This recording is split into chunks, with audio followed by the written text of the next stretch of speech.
Howdy folks, and welcome back to Roughshod Outdoors. And today we're just going to talk about the 30-30 a little bit.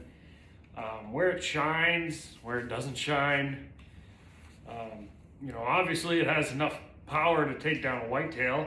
It's taken quite a few elk. If I'm not mistaken, it has taken every big game animal in North America. But we're talking a little bit about why it gets a little bit of a bad rap in 2026. Kind of an outdated cartridge, obsolete if you will. Now when the 30-30 came out way back in 1895, we were still that was just the very beginning of the smokeless powder age.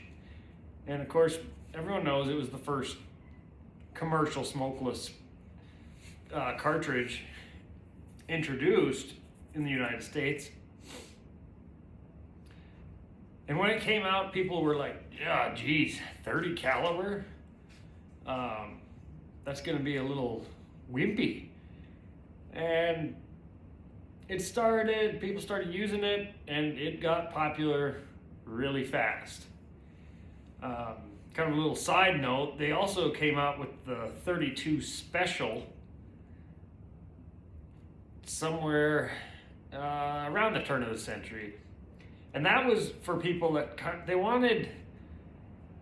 it was basically the 30-30 necked up to 32 caliber.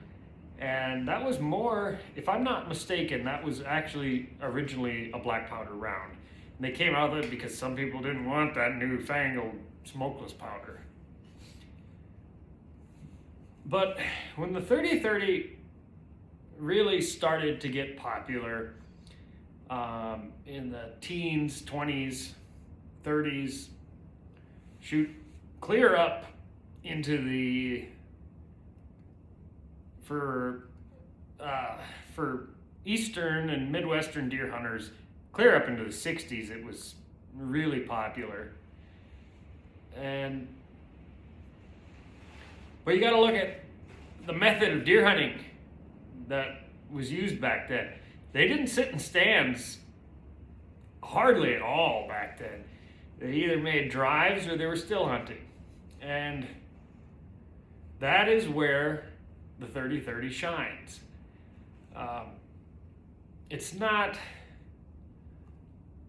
I know we like to talk about like a rainbow trajectory, but that goes more back to the old black powder 45-90, stuff like that, where you can reach out 1,000 yards, but you really gotta lob it out there.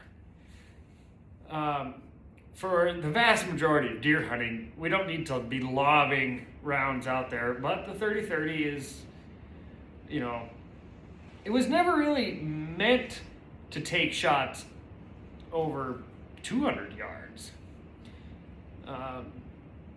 And it is losing steam at that distance. I personally have never taken a deer with a 30-30. Taken 2 black bears, and I think that's it. Now, I know I've seen, I watched my dad take a whitetail doe with a 30-30, 100 yards, hit her right in the shoulder and knocked her right over. That was from a stand.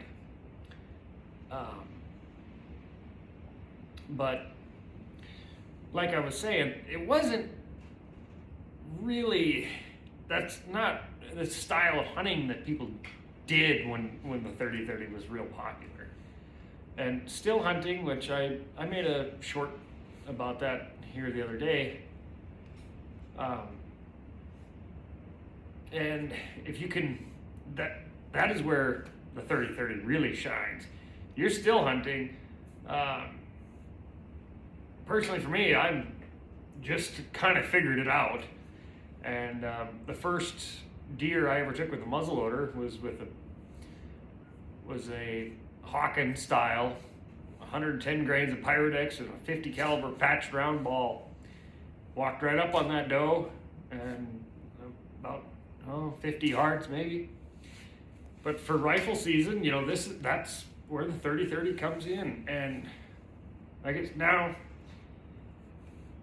a lot of guys, like on this rifle, a guy could put an aperture sight on here. I think I'm just gonna stick with the open sights because I like it. I like to carry this rifle on horseback. Real slim, short 16-inch barrel. But for that kind of hunting, when you jump them at 50 yards, and you can come up and you shoot with open sights enough, you can get right on them, and it's quick. You can take a couple, 2, 3 shots if you have to. Obviously, with muzzleloader, you got one, but that's where the 30-30 shines. And it started to get a bad rap in, I suppose, the 70s, 80s, when people started going more to sitting in stands. And now 2026, that's virtually all people do. We sit in a stand, and if you're hunting like mixed agricultural land, farm fields, or even pasture, where you got big grassy pastures, that are 400 yards across, and you're sitting in a stand, and here you got a couple deer come out 250 yards away. Well, you're sitting in a stand, you're not going to make a stock. So people would bring up their old 30-30s and take a shot, and they'd hit the deer, and deer would get away. They wounded it. That's what I'm saying. That's not what really the 30-30 was meant for. Well, can it do it? Well, of course it can. Really, a whitetail, you can kill them with just about anything. Recovering them is the other part of the equation. But anyway, that's kind of where the 30-30 shines. Now, I've never hunted much. Well,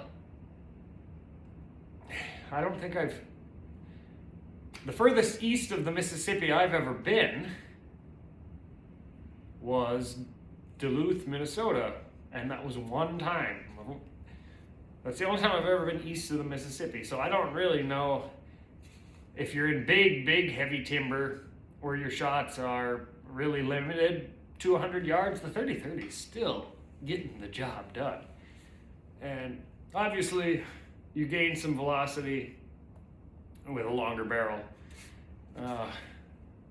It's probably one of the best spot because of that window, but this is just a 16, but you can shoot up to 24-inch barrels.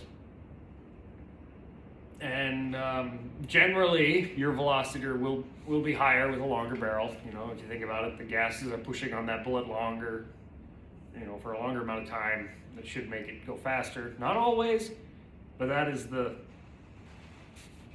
the general idea. But yeah, if you use the 30-30 within its range of what it's good, if you don't try to take it out of its comfort zone, it still knocks deer right over. Moving slow, or I shouldn't say slow, but slower than modern, the 308, the 30-06, and then obviously 6.5 Creedmoor, stuff like that.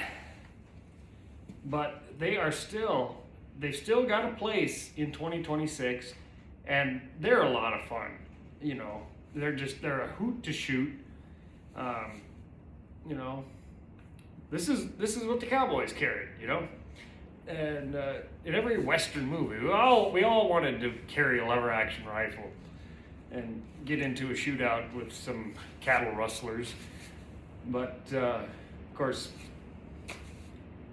we were all kids at one time, We never did. So the next best thing, we get a 30-30 and go deer hunting or bear,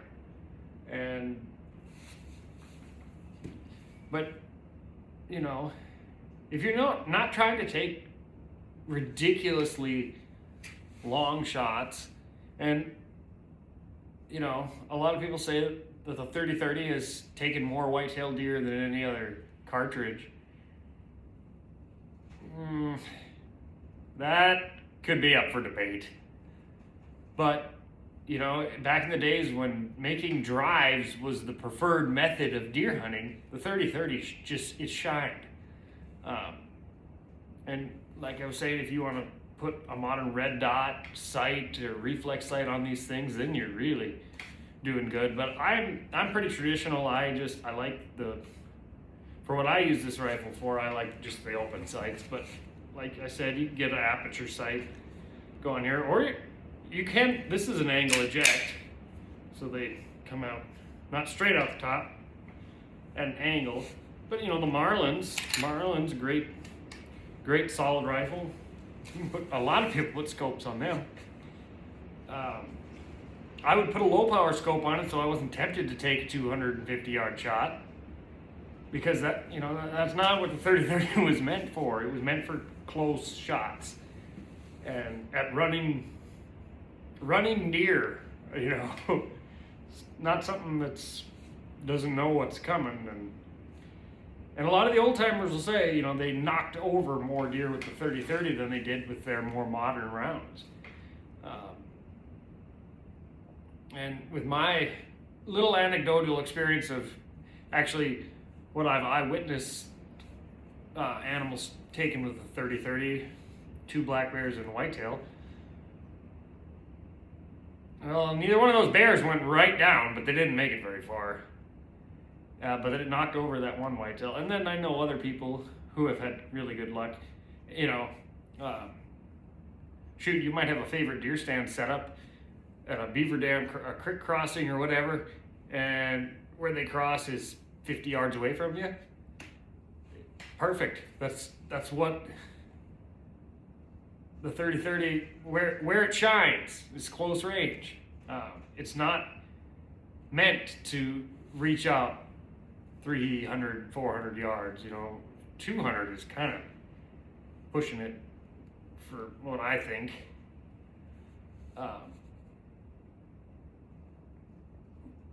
Anyway, so yeah, that's what I got to say about the 30-30. You know, still a grand old cartridge that still brings home venison. Doesn't hardly destroy any meat, for one thing. If you're a meat hunter, you're not going to ruin much meat with the 30-30. But just don't ask of it what it wasn't meant for. If you keep it within its comfort zone, it'll still bring home the venison and fill your freezer. So, with that, I'm going to close out this video. I'm Pete Refshaw with Refshaw Outdoors. Keep your powder dry.